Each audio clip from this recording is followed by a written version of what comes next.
गोजोन होना फैनानै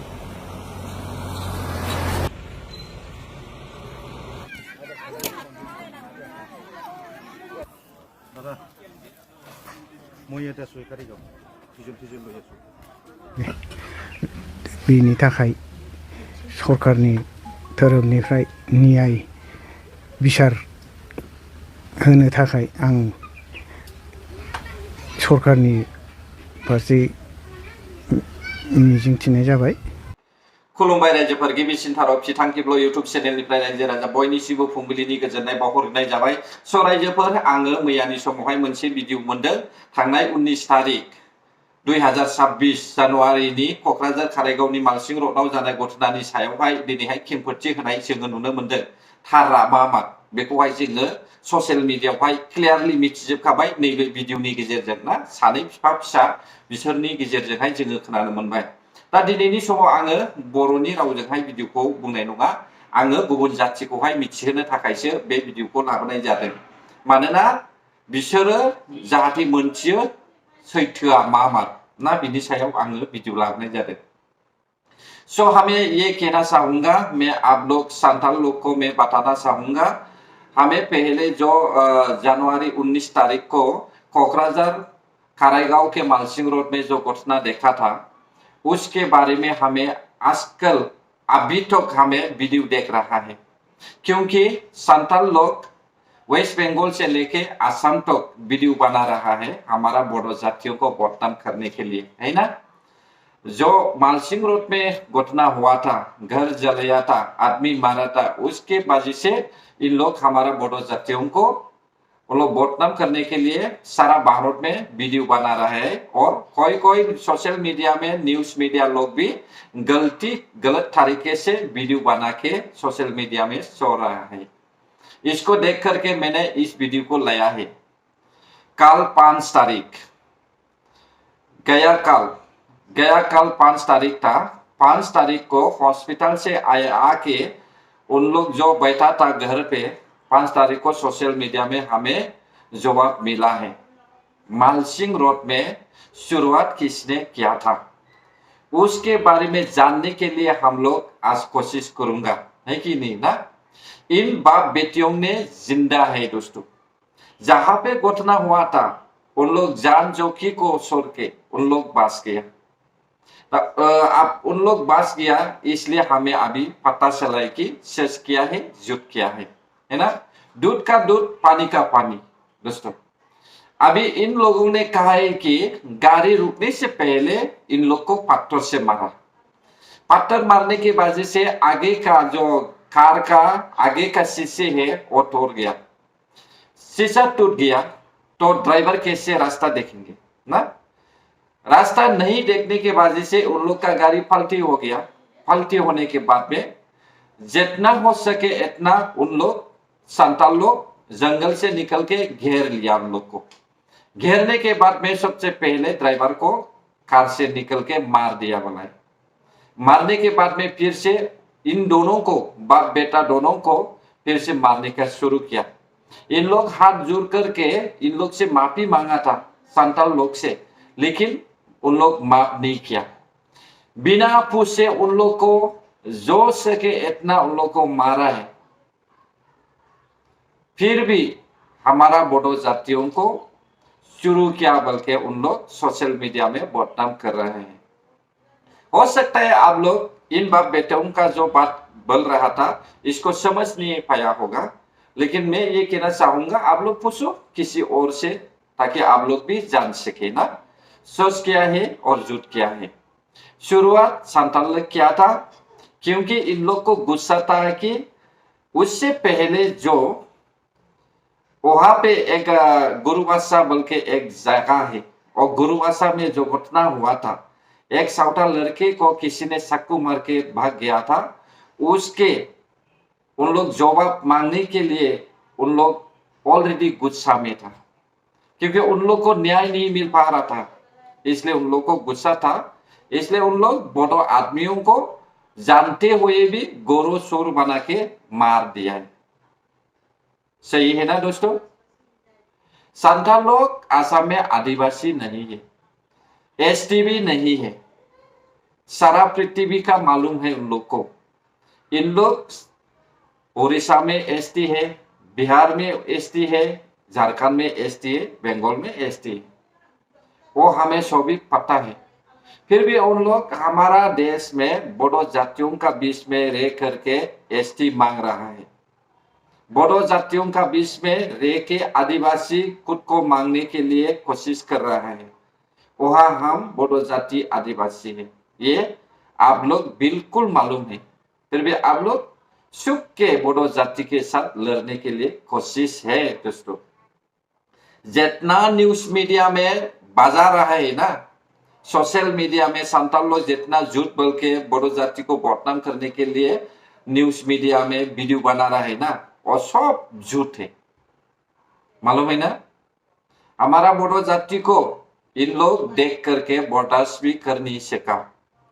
जो पिछले 17 तारीख एक कारागांव में जो घटना हुआ था, उससे 2 दिन पहले आसाम के हुरुहोजा स्टेडियम में एक बागरुम्बा हुआ था, और बागरुम्बा होने के वजह से सारा पृथ्वी में हमारा बोडो जाति का बागरुम्बा सबको पता चला है। उसको देख करके उन लोग को बर्दाश्त नहीं हुआ दोस्तों, इसके लिए उन लोग गुस्सा में हैं। तो जो मिले उसको ही मार के फेंक दो, उन लोग का ये सोच है, इसलिए वो कारागांव का घटना हुआ है दोस्तों। अभी हमें दूध का दूध पानी का पानी, गवाह इन दोनों बाप बेटे हैं। खुलुमबाय, आंनि मुङा जगिराजमोन। आं बे जाथायाव नुदों बिसोरो जोंखौ अन्थाइ खुबैग्रोदोंमोन। फार्स्टआवनो अन्थाइ खुबैनानै ओमफ्राय बिराद बुरजा अन्थाइ खुबैदों आरो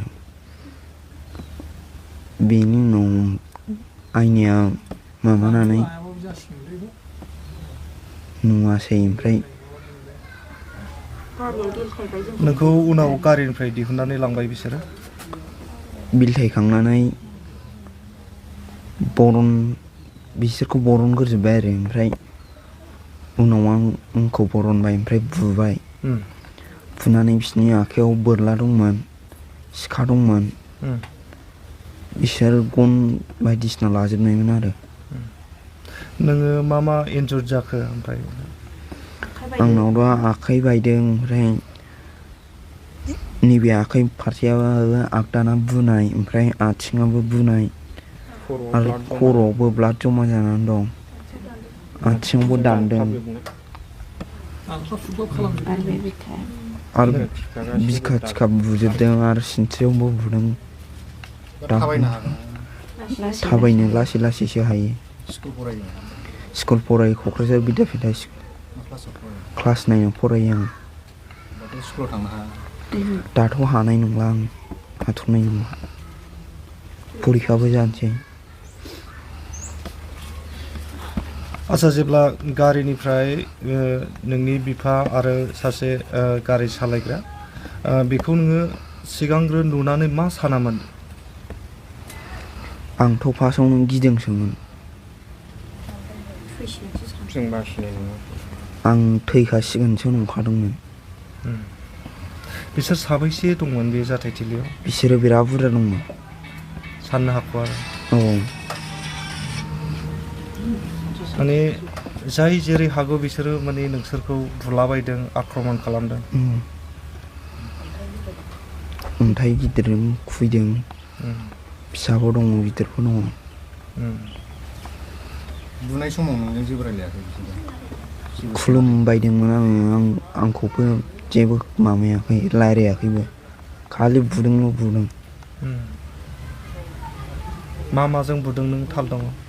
गनजोंबो बुदों, बाथामफोरजों बुदों, औवा दालाय बेफोरजोंबो बुजोबदों, सिखाजोंबो आथिङाव दानदों, बैयाव गाहायाव। बेंथेनाया जों नुवाखै, लामायाव रावबो गैयामोन। बिसोरो डाइरेक्ट हाग्रानिफ्रायनो अन्थाइ खुबैग्रोदों। अन्थाइ खुबैनानैसो आयना बायनानै ब्लान्ड जादों, जोङो माने नुवा जादों। दाना बे अरिजिनेल आयनायाथ' बायबा बिदिनो फिसा फिसा स्पट जाखायो नालाय, बे जानायाव ब्लान्ड जाबाय आरो, माने गला नुबाय। नुनानै दाना बे गारियाबो बोरै थांनो बोरै मानो साइडखौ नुहुरै जानायाव गारिया जोंना बेलथायहैदों। ओरैनो साबैसेसो मानसि दंमोन? जों साथामल'खामोन ओमफ्राय दाना बिसोरो जोंनि जाथाय जाखांनायनि उनाव नुनायाव बिसोरो 150-150 मानसि दंखायोमोन। बिसोर ओंखारजोब्बाय आरो होमबा जोंखौ बुनायाव जायफोरा मा मा दंमोन आखायाव बिसोरना?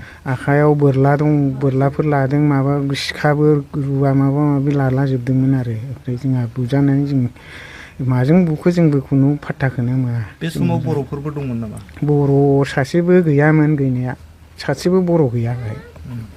ओरैनो खाथि खालायाव गामि दंबाबो बे बर' गामिया मोनाबिलिबाथाय ओंखारखाया होनो बिसोरो, बेबादि माबामोन आरो ओंखारखाया। आरो बाव गामियाबो एसे गोजान गोजान, सावथाल गामि, बर' गामिया बिदिनो आधा किल'मिटारसो गोजान जाखायो।